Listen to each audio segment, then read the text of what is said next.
Hi, welcome back to Heather's Crochet Corner. This will be a fun little video.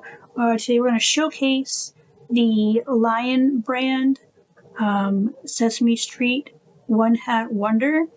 There is a free pattern on the other side of this label. This is meant to make a hat for a toddler or a child, a small child. Unfortunately for us, we crochet, we don't knit, and the instructions are for a knit hat, not a crochet hat. And you're supposed to use this little character face as the pom-pom to the top of the hat when it's finished. And since we don't knit, I crochet. I have tried in the past to make a hat and use this as a pom-pom, but I find that these little skeins don't have enough yarn to make a hat, at least, for my attention and how I make my hats. So a little bit more about this. Again, this is from Lion brand yarns. And let's see here. This is a 4-weight. It does recommend that you use a 5.5 millimeter hook, whether you're crocheting with it or knitting with it. It's 2.5 ounces or 70 grams by weight. If you're more familiar with the yardage, it's 95 yards or 87 meters in length. So just to give you a comparison to the size, I will bring out a Lily Sugars and Cream size. This is cotton yarn. I'm not using this, it's just for demonstration purposes. This is 2 ounces versus, let's see here, let me get back, the 2.5 ounces. Even though it's got a 1/2 ounce more here, the yardage is the same. I'm getting 95 yards with the Sesame Street, and I'm getting 95 yards with Lily Sugar and Cream. So I know that most of us have probably come across this in the store or have got some in our stash somewhere. So this is roughly the amount of yarn that you're getting in these small One Hat Wonder little bundles here. So for me, this is just not enough yarn to crochet with to make a hat specifically. So what I've done instead, again, since I don't knit in the instructions on the inside, here I'll show you the instructions on the inside. Get that without tearing it. Yeah, it's Lion brand Sesame Street One Hat Wonder Knit Big Bird Hat. So again, this isn't enough for me to make a hat with. Again, I've tried to crochet and make one, but I find it just not enough. So I've improvised. So I'll just sort of leave that there. The heads, character heads, do come on like an elastic, which I appreciate. And they sort of just come off, a little bit of a tug, and you get like a little mini cake. So that's what you get in these kits. These do come in multiple, like a variety of Sesame Street characters. I did get a 4-pack. It came with the Big Bird. I also made an Elmo. This is just a little lovey blanket. It's just a little Hexagon lovey for an infant or a toddler. So you get a cute little Elmo, and this is the yarn. This is the rest of the yarn that I didn't use that comes with Elmo. So it's a red, a white, and a black. So there's that one. This 4-pack also came with an Oscar the Grouch. So there's another little lovey blanket with Oscar in the middle. And then this is the yarn that comes with Oscar. It's a green and a gray and a white. So you can see I do add my own yarn because these little skeins are variegated. So I have used my own solid colors to sort of, just make the colors pop a bit. Just personal preference. And then I also got a Cookie Monster. So this is the yarn that comes with Cookie. It's just variations of blue and some white that come with him, so you can see them kind of in the striping that I've done here. And again, I've also added my own colors to this. So this is what's left from that. They do have other characters as well. There is Ernie, there is Bert, there is the Count, and one of the newer Sesame Street characters, I think it's like Abby Dabby. One of the female pink characters. I'm not really sure of the name. But anyway, so you do get a choice. These were from Mary Maxim, and when I bought the 4-pack of the character head with the appropriate yarn, they all come like this from Lion Brand. The 4 of them were $29.99. That's in Canadian. Mary Maxim, I believe, is located in Canada. So if you do want to go to that site and check these out, hopefully they still have them. Sometimes it's hit or miss and what's available for characters. So again, yeah, you're basically paying, I think it was like $9.99 each for this kit here, for the little skein of yarn and the character head. So I'm showing you today is one to showcase the Lion Brand One Hat Wonders. And if you don't want to make the hat, you can opt to make something else. In my case, I made a variety of little lovey blankets. So let's see, put these aside for you. Put that aside.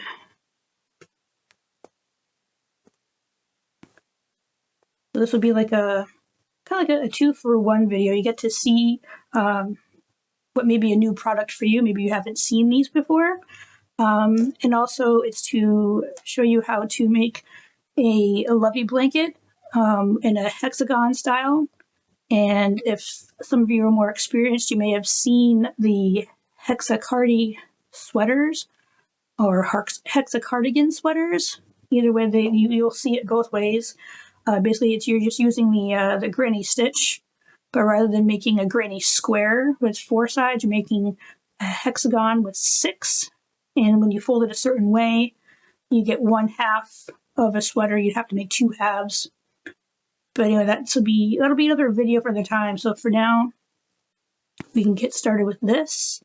You can find the end, which I should have done beforehand. Here, yeah.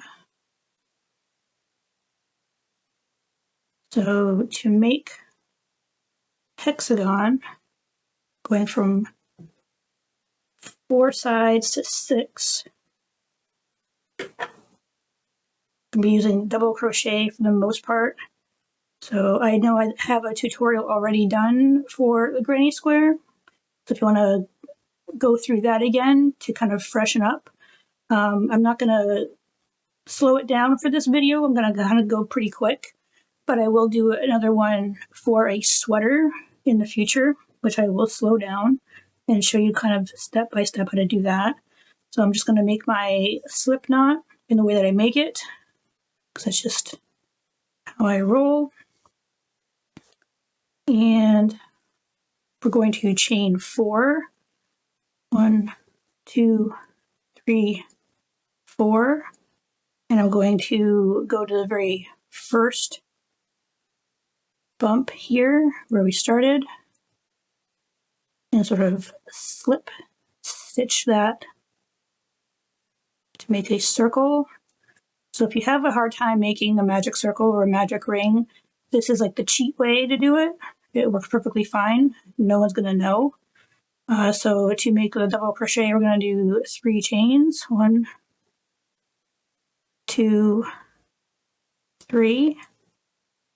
And just like you're starting off with your granny square, this first chain of 3 counts as your first double crochet. We're going to put 2 more in here. 1. Just make sure I catch it.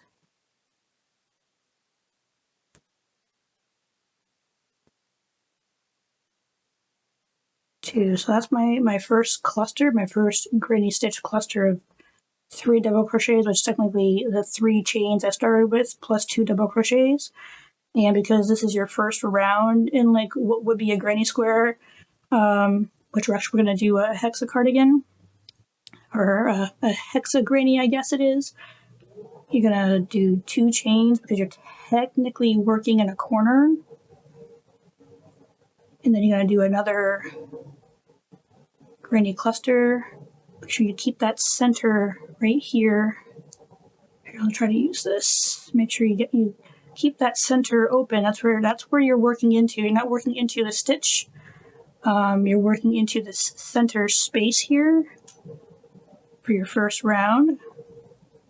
So we got 2 chains, another set of 3 double crochets, go into that center.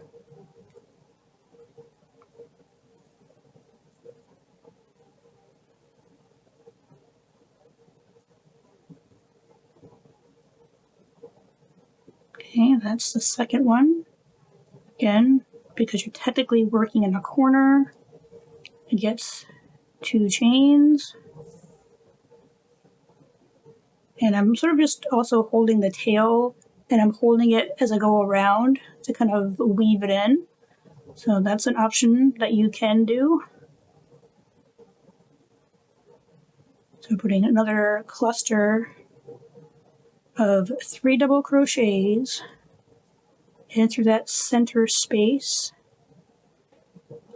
The only thing I will say about this character yarn is that it does tend to split. So you do have to be mindful that you're catching all of the strands as you're moving your hook through. So we have 1 cluster here, 2 clusters there, 3 there. Each cluster gets separated by 2 chains in the very first round. And then you make another set of 3 double crochets into that center space.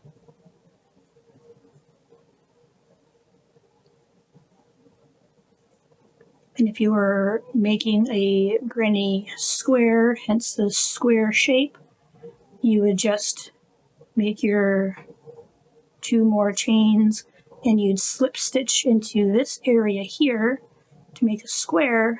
But since we're not, we're going to go 2 more times. So we've already made the 2 chains. We're going to make a total of 6 clusters into that center space.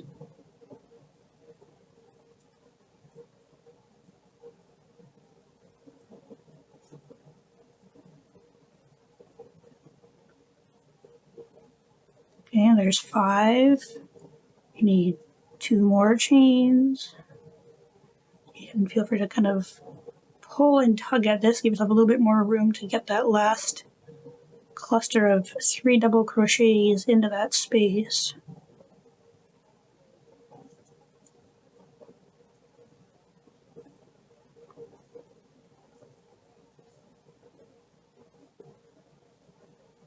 Okay, so we got 1 cluster, 2 clusters, 3 clusters, 4 clusters, 5 clusters. This is my 6th, and we're closing this off. 2 chains, because technically we're working in a corner. I know it doesn't look like it. You gotta trust the process. And this is the chain 3. This yellow bit here is the chain 3 we started. So come to the top of that. And we're going to slip stitch. Make sure you catch both of those. Going to slip stitch the last chain. Here we go. So I know you can't make it out just yet, but usually by the second row, it'll kind of be evident as to what's happening here. Just grab a bit of yarn. So what people tend to do is you may see people flip their work. I don't flip my work when it comes to the granny square, only because if you keep flipping your work, you'll never have a true right side and a true wrong side because you're constantly flipping your work back and forth. So for me, what I do, just preference, is I will slip stitch across that cluster until I get to the end. A little tight. I probably should use a larger hook, to be honest, but okay, so I finished the round here, and I just slipped across into this area here. That keeps me in line to work into this larger space. That's the key. And some people, I think people would have flipped their work and worked into here, but I slip stitch across, and you're not going to see these slip stitches. And then it gets me here. That way, if I'm constantly just slipping and staying on the same side, you'll always have a correct side or a right side where it looks better. And then you always have, it looks okay, but you can tell that this is the wrong side of the work. But if you keep flip-flopping it, you're never really going to have a true right side and a true wrong side of your work. Again, that's just a matter of preference. If it makes sense for you to rotate your work and turn it, you go ahead and do that. So now that I'm here, I'm in an open space. This will also get 2 clusters of double crochet. So we're going to chain 3. And that's going to count as my first double crochet. And we're going to double crochet into this open space. There's 1. Actually, that counts as 2. And that's 3 because your first chain of 3 counts as a double crochet. So you got 1 cluster there. And because this is a corner, we're working into a corner, it gets 2 chains. And you get another cluster of 3.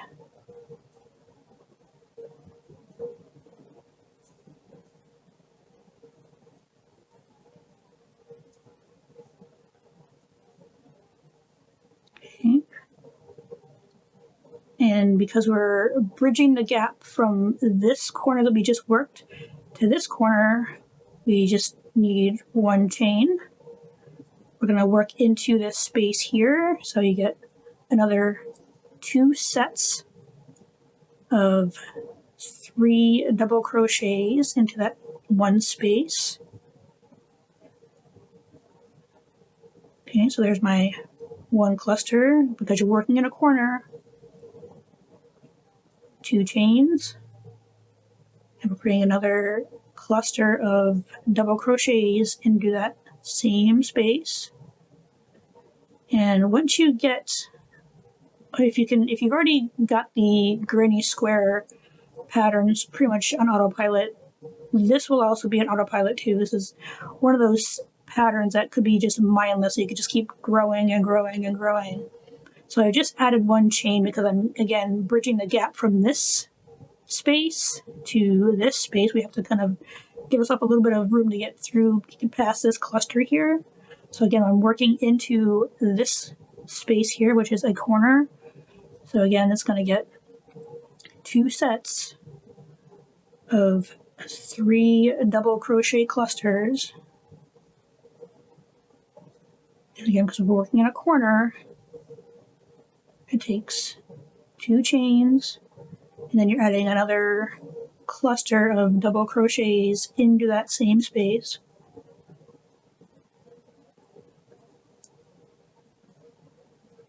Okay, bridging the gap, 1 chain, working into this space here, which gets 2 sets of double crochets. Okay, there's 1. We're in a corner, so it gets 2. Make sure we get all the strands. Try that again because I feel like I'm missing it. Yeah, that's what I'm saying. This yarn likes to split on you, so you gotta be really careful. There we go. So then you just get your last. See, this wants to split right there. Try that again. 1, 2. 3, there we go. Let me just get some more yarn here. Finish off this round. Because then it'll become a repeat after round 3. Alright, so we've got another chain here to bridge the gap, working into this space here. So another set of 2.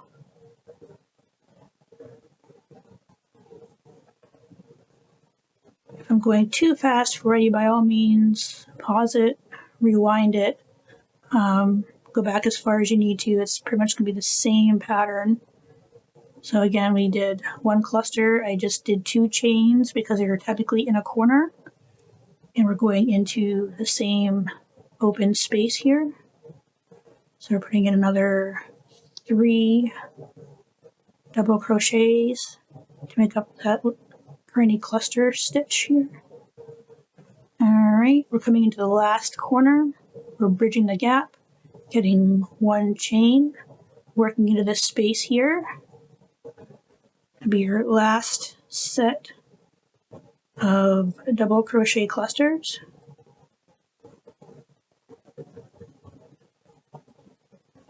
That's 1. You're working in a corner still. You get 2 chains.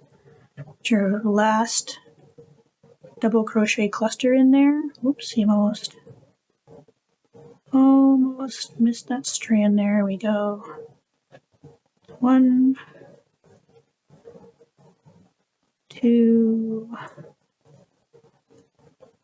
3. And because again we would be bridging the gap still, you still need 1 chain, and then you're going to go to the top here and do your slip stitch to close that round.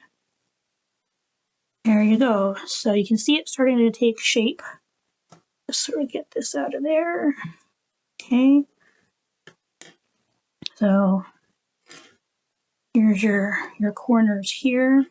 See, there's 1. I'll get my little. Here's 1 corner, or 1 side, 2, 3, 4, 5, 6. Okay. And this is where it pretty much stays the same, but you're adding an extra step, and that's the repeat pattern going around. Okay, so for me again, if you want to flip your work, you can. I'm not going to. I'm going to slip stitch across.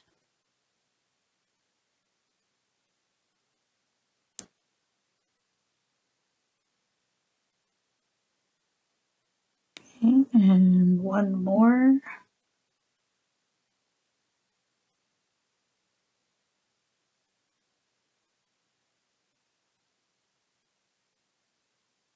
Yeah, that doesn't feel right. I think I got too many strands there.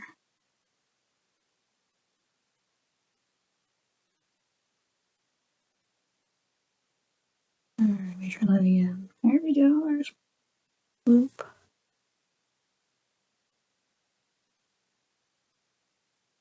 Okay. There.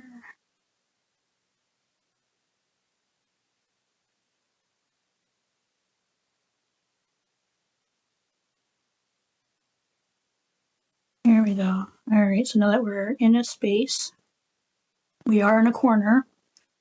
Again, you're going to chain 3. Count as your first double crochet. Bring again 2 clusters into this space because you're in a corner, spacing it off 2 chains, and another cluster of 2 double crochets. Okay, and this is a open space, but it's not a corner until you get to here. So you do want 1 chain,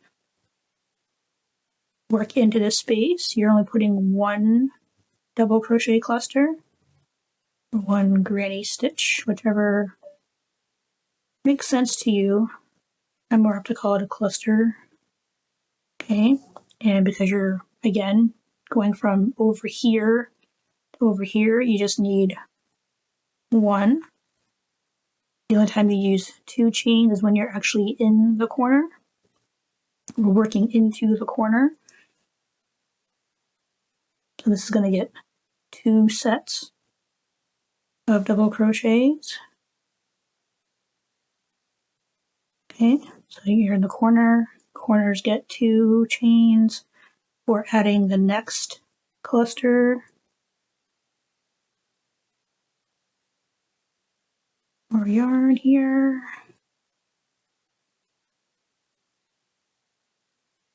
I'm going to finish this round and I'll probably stop it there because I think by that point, you guys should be able to figure out what you need to do to continue to make your hexagon square as big or as small as you'd like it.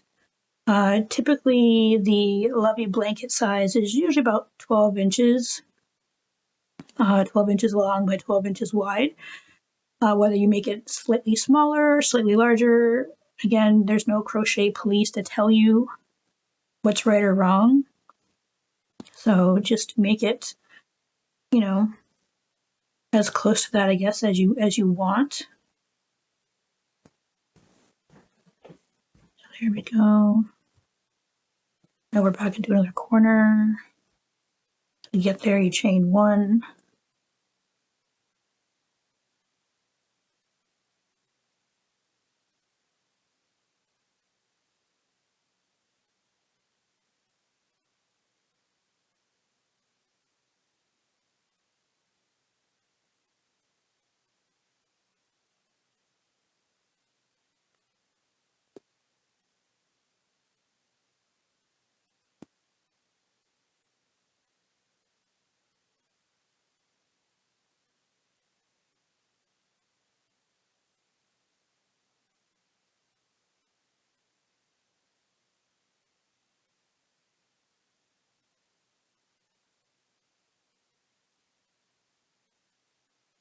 Three, 1, 2, one more.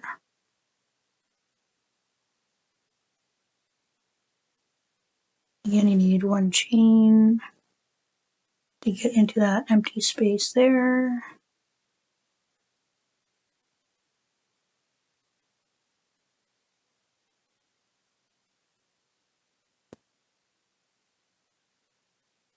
One chain to get from where you are to this next corner space. You have a center in the corner now. You're going to need 2 chains in between the 2 clusters that you're putting into that corner space.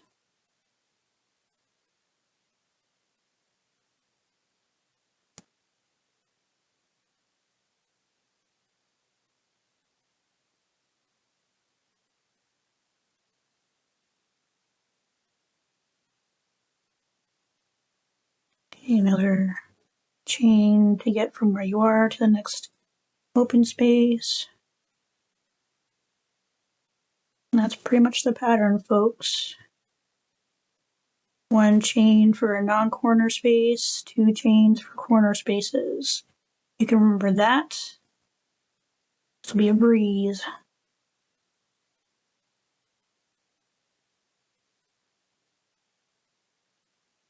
Corner space, 2 chains, 2 chains, because you're putting in 2 clusters into the same space.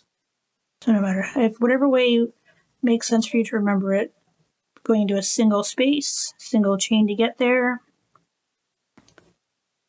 double clusters into same space gets 2 chains.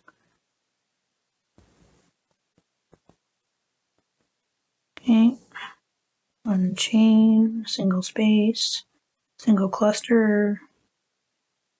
Make sure you grab all the strands.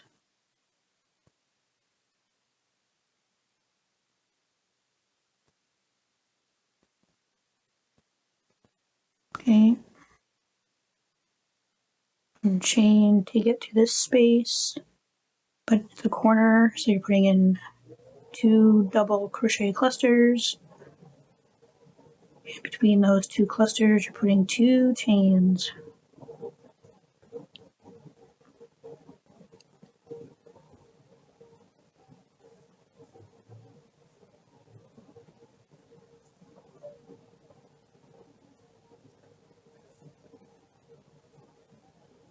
Okay, 1 chain, single space. Pull out just a little more yarn here.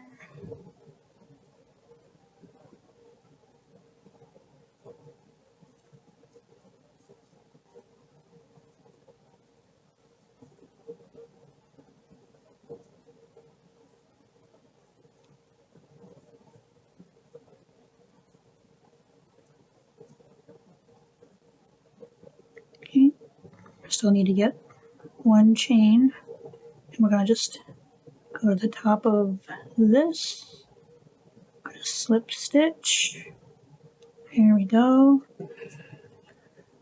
Okay, so as you can see, it's going to start to curl up on you. Don't freak out. Don't stress out over it. It's going to curl. It's not going to lay flat. Okay. So yeah, again, just, you know, it is what it is. It's not gonna lay flat. It eventually will get bigger and bigger, and it's not gonna lay flat. But they're not meant to. So if the fact that it doesn't lay flat bothers you, then don't go with the 6 sides. Stick with the granny square. Stick with the 4 sides. So usually around this point, we've got 3 rounds in, and because you're not gonna get a lot, you know, as far as like, you're not gonna get a lot of, I guess, area from this by itself. I have opted in using this to just add my own yarn. So, you know, for me, I had a lot of yellow on hand. It's Big Bird, use yellow. It makes sense to me to use yellow. But if you had, you know, another complementary color to this, if you just had white or red or whatever, you could mix and match your colors. This project here, it'd be great for like a yarn stash. So if you've got smaller amounts of yarn that you know, can't really make anything particular with because there's not quite enough of it, doing something like this is really great for getting rid of those smaller amounts of yarn. So what's nice about, you know, I'll show you how to do a color change or a yarn change if you want to just change colors. So I'll just give myself a little bit of the yellow here. Again, what I would do for me is I tend to just sort of slip across the cluster.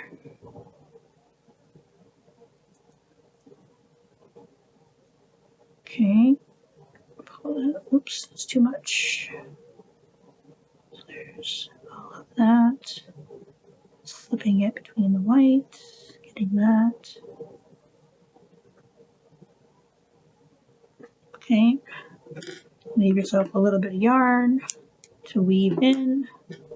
Just pull that right through. We'll weave that in after. And whatever color you plan on using, just make another slip knot as you normally would. Okay. Put my tails on the inside. And you don't necessarily have to start where you ended, but you can. But as long as you can really pick any space. I tend to start my new colors in a corner just so that I know to put a full corner there so I don't forget. That's just me. So we are in a corner here, and you just start off by attaching your yarn with a slip stitch. Add your 3 chains, just like you would start a new cluster here, and then you just continue on putting your 2 sets of clusters separated by 2 chains into that first corner that you're working into.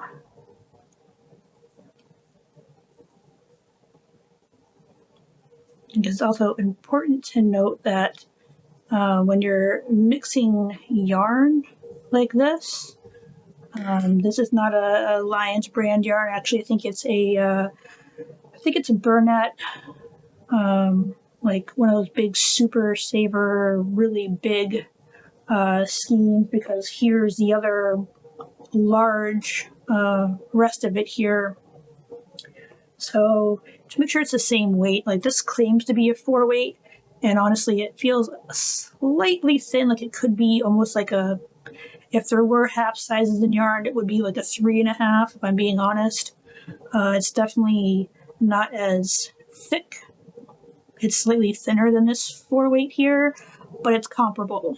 It's not going to be an obvious difference, like if you had like a 4 weight and a 2, or like a 3 weight and a 5, so it's going to be comparable. So just something to keep in mind. If you are mixing and matching brands, make sure they're at least the same weight. And then once you've got your first bit on there, just keep going around as you have been. So you've got 2 open stitches here, so each one would get a single cluster separated by a single chain. And once you get here, you're working into a corner again. So just being mindful of your corners.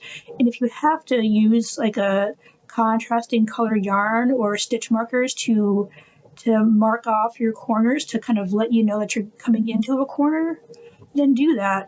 There's no right or wrong if that helps you to recognize where you are in your work, because sometimes it does get a little confusing. If you have constant interruptions, you have to stop, you have to put it down and come back to it later on.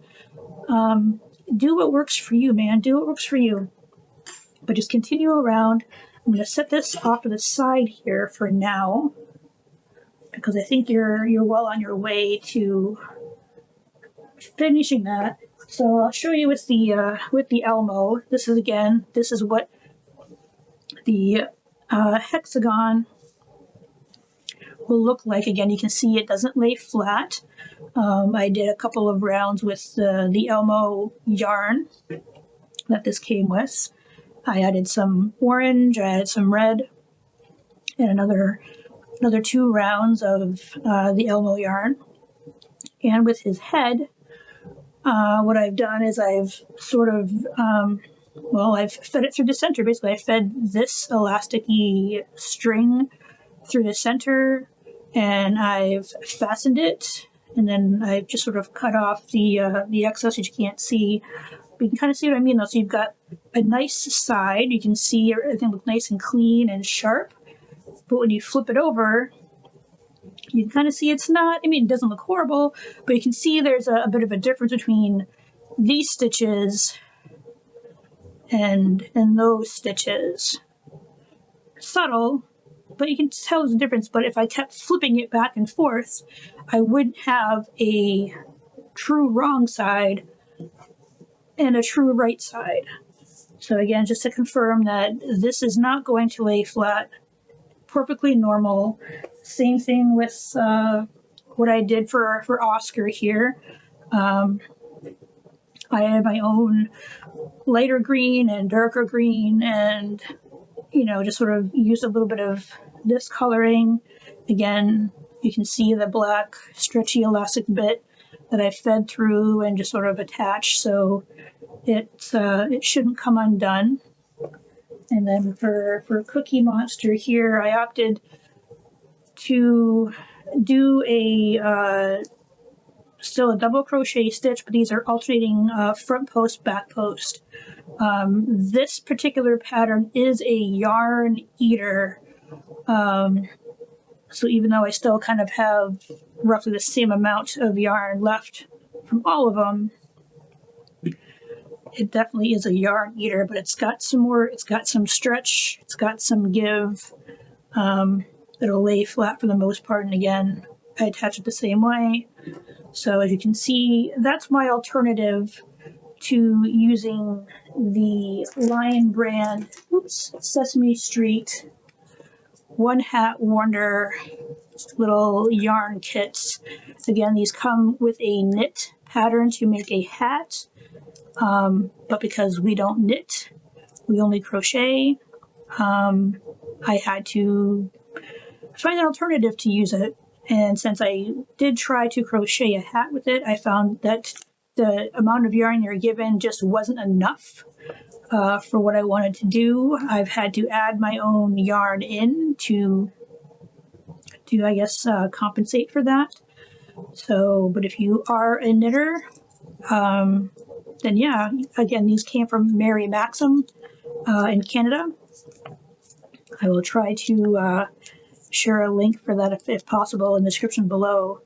But yeah, that's what I do with these little kits. I make little loveys because why not? There's no right or wrong to using these kits. You can make them any pattern you want. You don't have to use double crochet. You can do a half double, a single, create your own pattern. Just go nuts. Just be creative. It's your artwork, and there's nobody that's going to tell you that it's wrong. So yeah, I hope you enjoyed this quick little video. I will come back in the near future and I will sort of get into the actual Hexa cardigan sweater. And that's going to be probably a bit more lengthy of a video. There's a lot to show because you do have to make it in two sections, and then you have to attach those two sections. So there's a bit more that goes into something like that. So I hope you will join me for that. I would appreciate, actually, that's what you appreciate. I appreciate you do show up for these. What I was going to say is that your comments and questions are encouraged in the section below. So if you have any comments about what you see here or any questions, maybe something didn't make sense or you have an alternative that I hadn't thought of, please let me know. I'd love to hear your feedback. And yeah, we'll see you in the next video.